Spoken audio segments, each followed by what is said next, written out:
Hello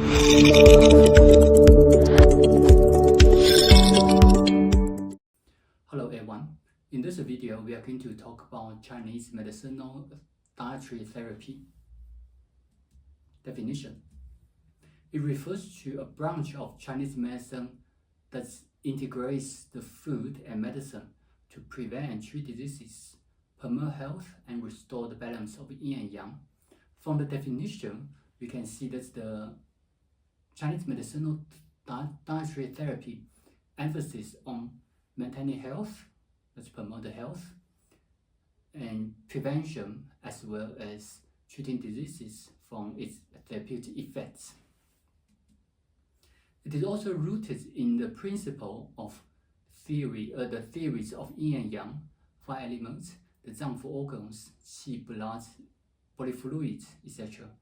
This therapy emphasizes the selection, preparation, and combination of specific foods and herbs based on their medicinal properties and effects on the body. It's a holistic approach that views foods as both nourishment and medicine, aiming to maintain harmony and prevent illness through diet. There are different terminologies that are similar to Chinese medicinal dietary therapy, such as nutrition therapy, dietary guidelines, and cuisine. The history of this modality is as early as Zhou Dynasty, Zhou Li. In the discussion, we mentioned quite a few times of this book. Zhou Li is the book that records the etiquette of Zhou Dynasty. That's about 2,700 to 800 years ago, to 3,000 years ago. Doctors' specialties in various fields, including nutrition, internal and external medicines, traumatic care, and veterinary medicine. So as from the description, you can see that as early as Zhou Dynasty, doctors already we have some specialties focused on nutrition, focused on this in this field.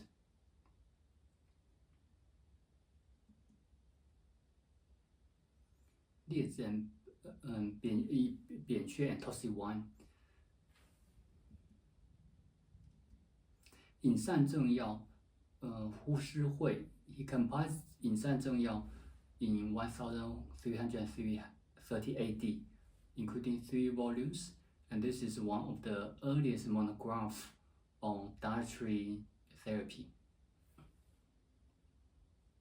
For example, in this book, the author described in detail this for women during pregnancy, before pregnancy, during pregnancy, and after childbirth, how to adjust the diet to maintain their health, to promote recovery.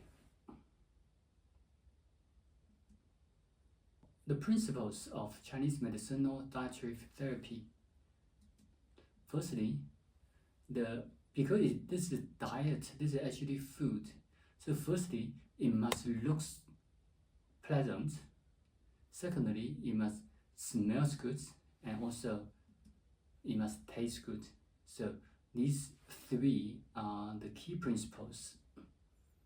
Plus, on the food category, you also need, because this is medicinal dietary therapy, so you also need the therapeutic effects. So effective from therapeutics point of view. So these are the 4 principles from food point of view and also from the medicine point of view. So these are the key principles in medicinal dietary therapy. As you can see from all these photos, that these are actually desserts, and these, firstly, it looks great, it looks very nice, and also tastes good. But in the meantime, they have therapeutic effects, because, for example, this is actually rice cake, sticky rice cake, but this is the combination with pumpkin or butternut. But pumpkin and butternut itself is therapeutic effects. Sticky rice also have therapeutic effects. So if you can take these, can tonify the spleen, can improve, can strengthen spleen and stomach. But in the meantime, you must know you should not take too much at a time, especially people suffer from spleen and stomach deficiency. So So if you know the therapeutic effect of the ingredients, we actually can use food to promote health. We can use desserts to promote health, especially in pediatrics. Children, they don't like medicine. They don't like bitter medicine, and so from that treatments, we actually can make herbal medicine very nicely, tastes good, looks good, and also have the therapeutic effects. So if you know the ingredients, if you know the functions of the ingredients, that's also the purpose of our course in this field.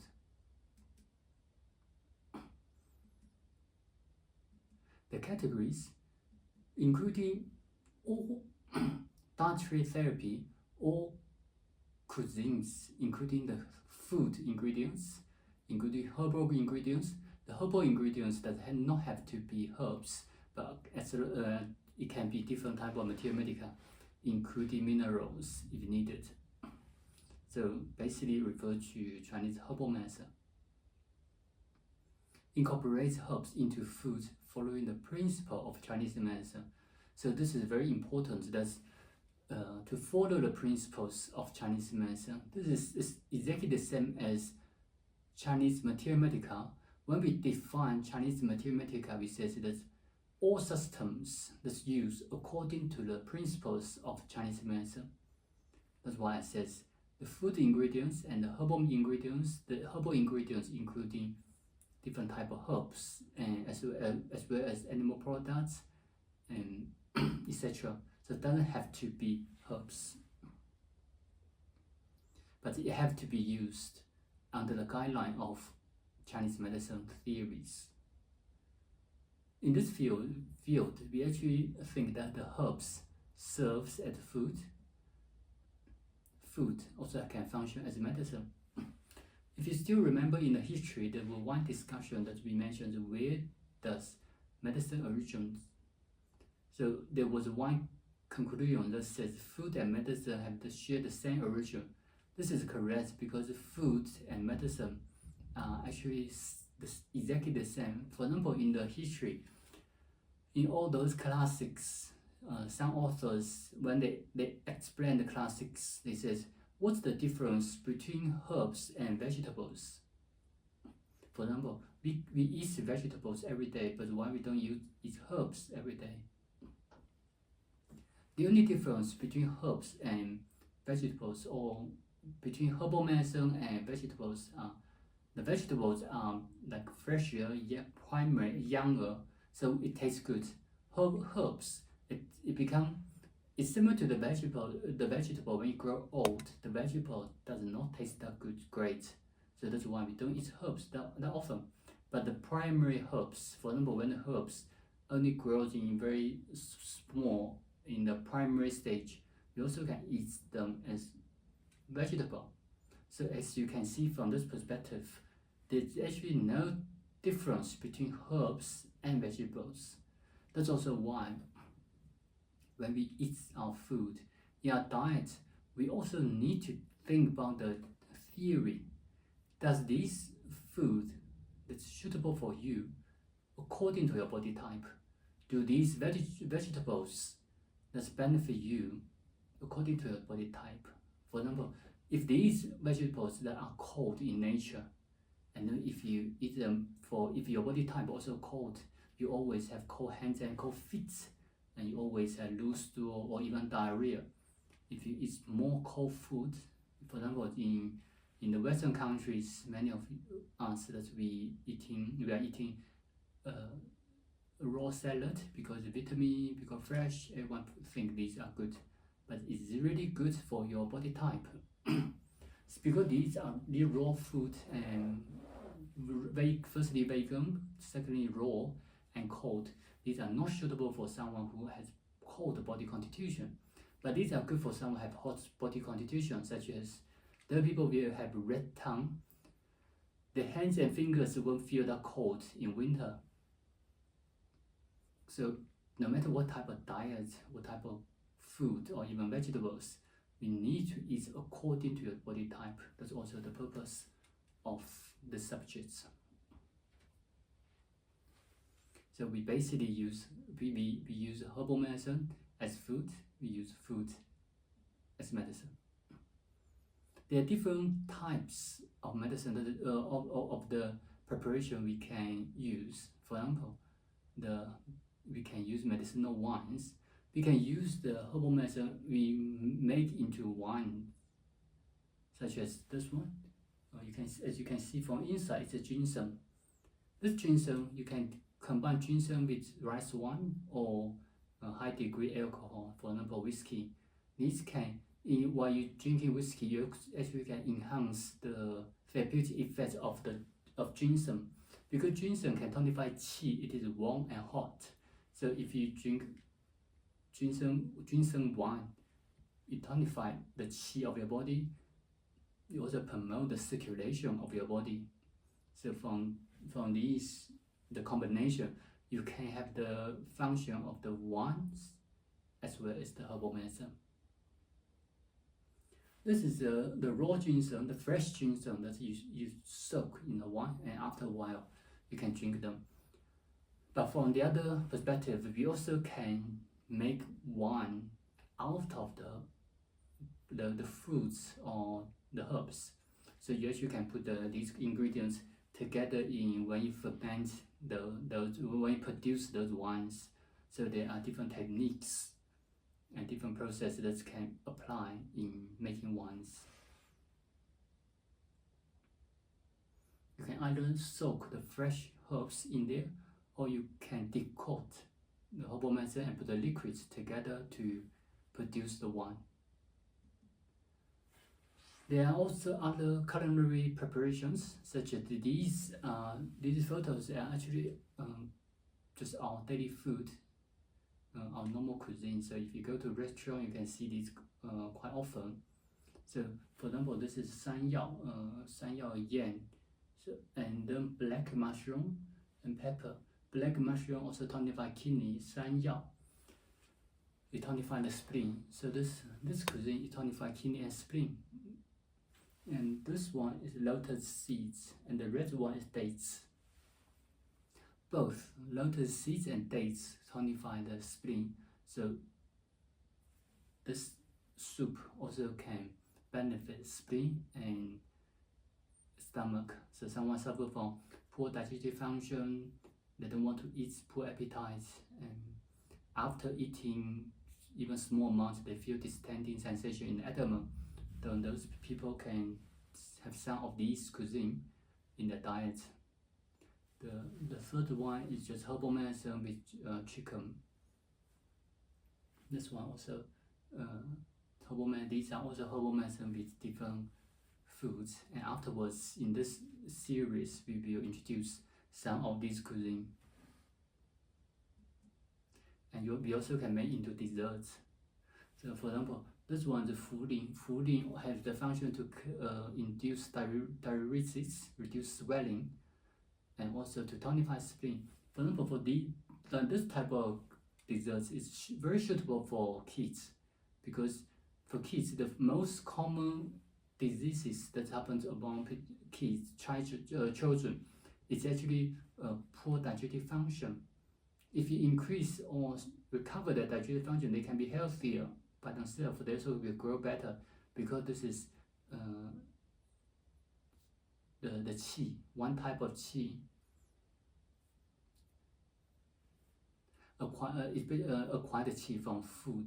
So if you can add these herbal medicine have therapeutic effects into children's diet, that's also great to promote their general health. This one is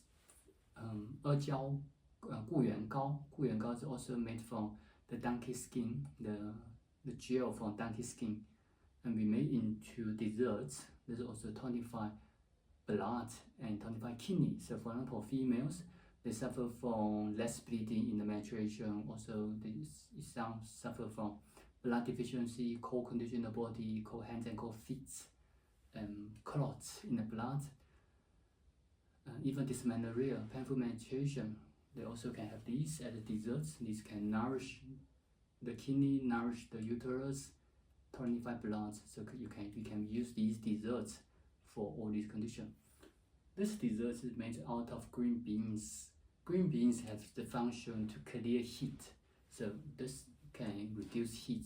For example, you can use for someone suffer from internal heat.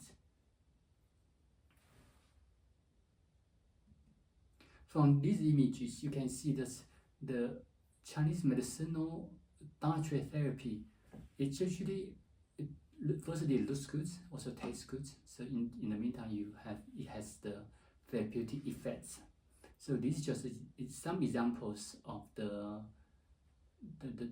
cuisine, but we can have other categories. For example, we can make soups out of the herbal ingredients and the food as well. We can make porridge out of these. We can make drinks out of these. In the next session, we are going to introduce some of the theories of Chinese medicinal dietary therapy. So, for example, how do we know the functions of these foods? And in future, for example, especially for us, we live in overseas countries all over the world, and then how can I identify the new ingredients that are not described in this lecture or not described in the textbook? So these are the theories for dietary therapy. 黄帝内经 it described as the correspondence between the flavors and 脏腑 organs. This is actually also linked to the 5 elements. For example, the 脏 organs, the liver, wood, and the flavor sour, they link together. 黄帝内经 described that the heart favors bitter flavor, the lung favors pungent flavors, and then the liver favors sour flavors, the spleen favors sweet flavors, kidney favors salty flavors. That's why the taste, and anything have salty taste, it can benefit the kidney, it can go into the kidney. Someone suffers from anxiety, from depression due to liver qi stagnation, you can advise the patient to have some more sour systems or food. Either it can be food or drinks. This is the correspondence between the internal organs and the flavors. Pungent is not a common taste, but how I normally explain pungent is when it's ginger. You just think about if you can remove the hot sensation, the spicy sensation from ginger, and then the rest of the burning sensation is pungent. So if you're not quite sure what type of sensation it is, you may try. Just try to taste ginger, but try to distinguish between spicy and the other flavor. So the other flavor we call it pungent. Sweet flavor can help alleviate the liver as well. From here, you also can see that in a theory we talk about the relationship between the spleen and liver. Because sweet flavor and liver, sweet flavor tonify the spleen. Spleen also have the relationship with the liver from the 5 elements from wood and the earth. Excessive salt may lead to the blood cysts in the vessels. So these are actually some evidence and experience you can see in your daily life. If you have the experience that if you making the blood cube, you will see that you will actually put some salts in the water, and then for example the animal blood go to the water, become the blood cube. You can see it become the clots easier. This is because excessive salty water result in blood cysts. Excessive bitter taste can cause dry skin. Excessive pungence may lead into sputum. So these are some of the principles from the classic. Contraindications. Pungent influence the qi. Those who with qi related conditions should avoid excessive intake of pungent food. Salt affect the blood. Individuals with blood-related disorder should limit their salt consumptions. Bitter affects the bones. With the bone-related, we find the consuming too much bitter food. Sweets impair the muscles. The muscular condition should avoid excessive sweetness. So, for example, patients suffer from atrophy, body ache, muscular pain. Then you can advise the patient to have less sweets. But the sweets does not have to be the sweets that commonly we use as desserts, but it can include other food or medicine include sweet flavor or sweet property. Sour influence the ligament. Those who have ligament-related issues should limit the intake of sour. In the meantime, medications are also used to dispel pathogens, while foods can help restore maintaining health, such as grains, meats, vegetables, and fruits. The principle in the use of medicinal dietary therapy is even in 黄帝内经, it describes that for each patient, we're going to help the patient to recover a certain percentage, but afterwards, what we're going to do, we're not going to leave the patient alone, but we use the food as medicine to promote the recovery of the disease. So that's why we don't overtreat each patient. That's also the purpose for food therapy. In spring, favors more sour foods. In summer, more bitter foods. In autumn, more pungent, and in winter, more salty. So these are the nature, the nature characteristics of food intake that we need to go according to the season, because this is also linked to the 5 elements. We need to adjust our food according to the change of the seasons. If you still remember the pulse diagnosis, we also said that our pulse have the different characteristics according to different seasons. They all considered as healthy. Same here. If you can eat your food according to these guidelines, then you actually can be healthier. Which means in spring you don't eat that much salty food, you don't eat that much bitter food, you don't eat that much pungent food. In summer, because the temperature hot, the bitter taste also can mostly related to cold or cool, so can clear the heat in the body.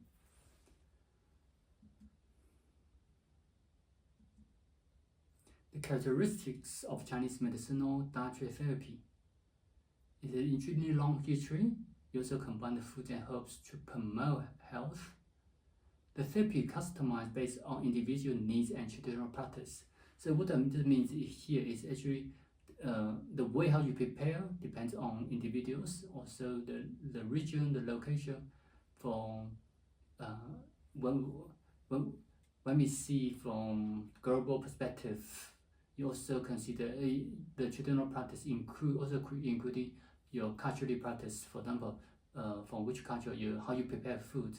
So you can use your old way, your old traditional way to prepare food, but you need to consider those people's body constitution. So we don't say patients, but those individuals' body constitutions, because your diet, the food you prepare must suitable for these individuals. That's how to promote both on prevention and recovery. So have the prevention technique characteristics, and also have the therapeutic effects.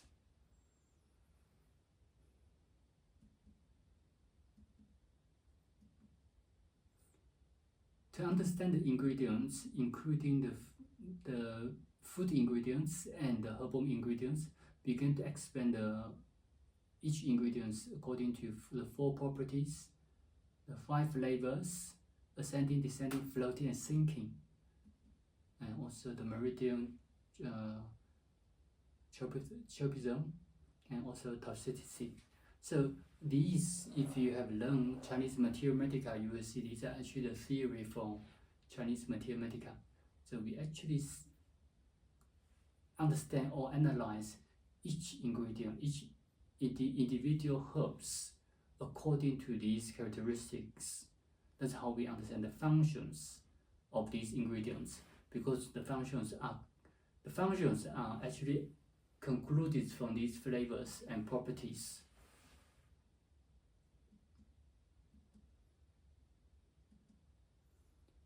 The function or the result of using these, we actually try to balance yin and yang. We try to harmonize Zangfu organs, tonify healthy qi, and dispel pathogens. Apply according to individuals, time, and regional factors. We also need to consider the contraindications. So in which situation you should not use which type of food, and while you're preparing for the food, you also need to consider the seasons. You need to consider the body constitutions. For example, here, this image I show you the 9 body constitution, the 9 body constitutions. These are some examples of the herbal porridge. The herbal porridge, you can use the raw herbs mixed with rice and grains or other grains, and then you cook together. You also can use herbal powder. So the raw herbs you grind into powder. In powder form, you combine with the rice and grain, and then you cook into porridge. You also have the herbal decoction. So similar how you prepare herbal medicine, the herbal tea. So you take the ingredients, you put some water, and then you decoct the ingredients, and then you filter out the decoction, the liquid only, and then you use the liquids to cook rice or other grains and make into porridge. You also can make in soup or milk, prepare the rice and grains.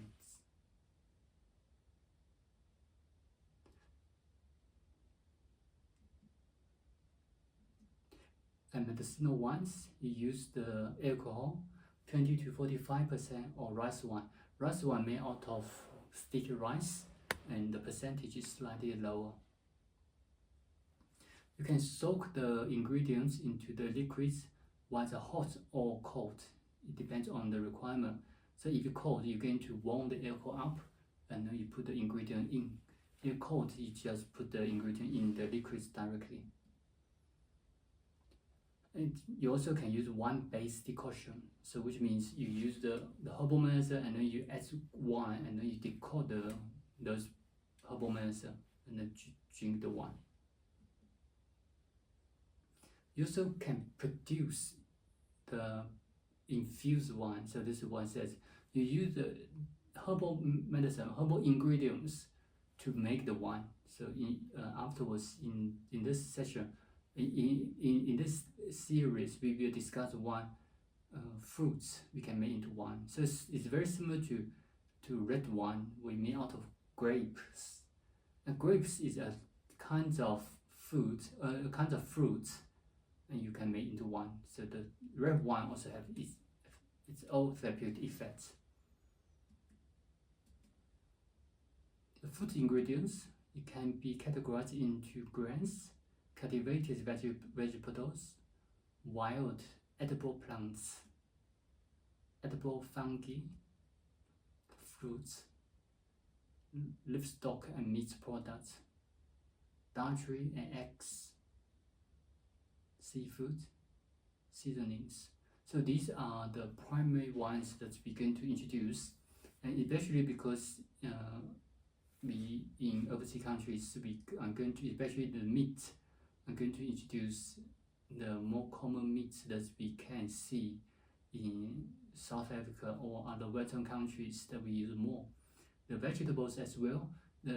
Because this is Chinese medicinal dietary therapy, so originally we more talk about the Chinese food and Chinese vegetables, and also the herbal medicine. But so when we go to the overseas countries, in this series we will mention more about the foods or the vegetables that you can buy in local supermarket. That's also Chinese food. So in this way, it's easier for us to understand and to get you to to understand these food and also the herbs. But in the meantime, why I introduce the theory at the beginning is because if there are some other foods, grains, plants, vegetables, even meats that are not introduced in this series, but you have around you, you can apply this theory to understand those new foods or vegetables that's not included in the series. So you will be able to understand how does those food or ingredients works, and what are the functions, in what situation you should avoid. So that's only when you understand the theories. So in the next session, we are going to talk about the grains.